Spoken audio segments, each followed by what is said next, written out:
One of the quiet questions that surfaces after the center loosens is about usefulness. Not usefulness as productivity, not usefulness as achievement, but usefulness as relevance. People begin to wonder, if there's no central self anymore, and no story about purpose or meaning, why do anything at all? Why contribute? Why help? Why engage? This episode is about usefulness, not as identity, not as legacy, and not as a way of proving value, but as a natural function that continues even when there is no one trying to matter. For most people, usefulness becomes personal very early. You learn that being useful earns approval. Being helpful creates belonging. Contributing gives you a place. Over time, usefulness becomes tied to worth. I matter because I contribute. I belong because I help. I have value because I am needed. This quietly turns usefulness into identity. Once usefulness becomes identity, pressure enters. You must stay relevant. You must continue contributing. You must not become unnecessary.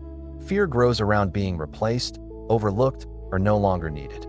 So when the center begins to fade, usefulness feels threatened. People worry they will become passive, disengaged, or irrelevant. But what actually disappears is not usefulness. What disappears is the need to matter.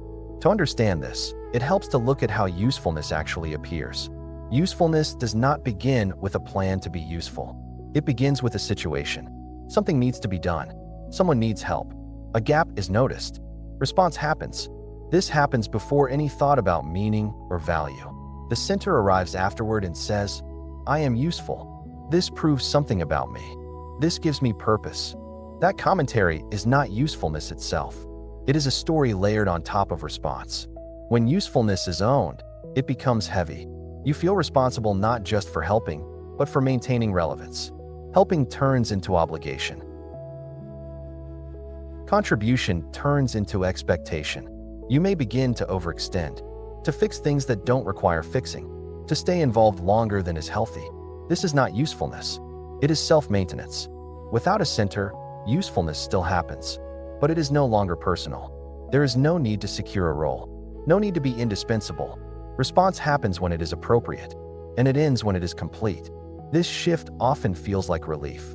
People notice they are still contributing, but with less strain. They help without needing recognition. They engage without needing validation. They step back without guilt. Usefulness becomes lighter, more precise. A common fear here is becoming unnecessary. People worry that without the drive to matter, they will disappear from life. But life does not discard what is useful. Situations continue to call for response. Skills are still needed. Experience still applies. Presence still matters, even if it is not claimed. Without a center, usefulness becomes contextual. You are useful here, not useful there. Needed now, not needed later. This flexibility is healthy. It prevents over-identification. It allows movement. This becomes clear in work environments. With a center, people often try to be indispensable. They take on too much. They avoid delegation. They fear being replaced. Without a center, work becomes cleaner. Tasks are done because they need to be done. When work ends, involvement ends. Contribution continues without ownership. This does not reduce competence. It often improves it, because energy is no longer spent protecting a role. Attention is freed to focus on what actually helps. Another place this shift appears is in helping roles. Caregivers, mentors, helpers often struggle with burnout, not because they care too much, but because usefulness has become identity. They feel responsible for outcomes they cannot control. Without a center, helping becomes more honest. Help is offered when available. Limits are recognized. Stepping back does not feel like failure. This preserves care rather than exhausting it.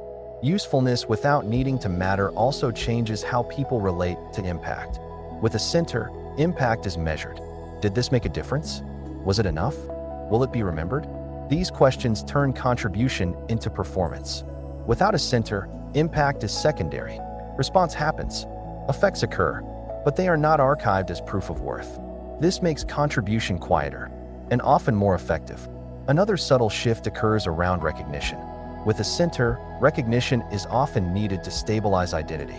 Praise reassures. Lack of recognition hurts. Without a center, recognition may still be appreciated, but it is not required. Work can be done invisibly. Help can be given quietly. Contribution does not need an audience. This does not mean people withdraw. It means they engage without attachment to outcome. There is less disappointment when efforts go unnoticed, less resentment when others do not respond as hoped. Usefulness becomes its own completion. This also affects how people relate to purpose. With a center, purpose often feels heavy. Something to discover, something to fulfill, something to live up to. Without a center, purpose dissolves into function. There is no overarching mission. There is response to what is present. This can feel anticlimactic at first, but it is also freeing. Life does not need to be justified by purpose. It moves.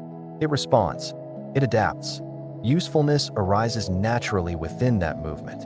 A concern sometimes appears here. If usefulness no longer defines me, what motivates me? This question assumes motivation comes from identity.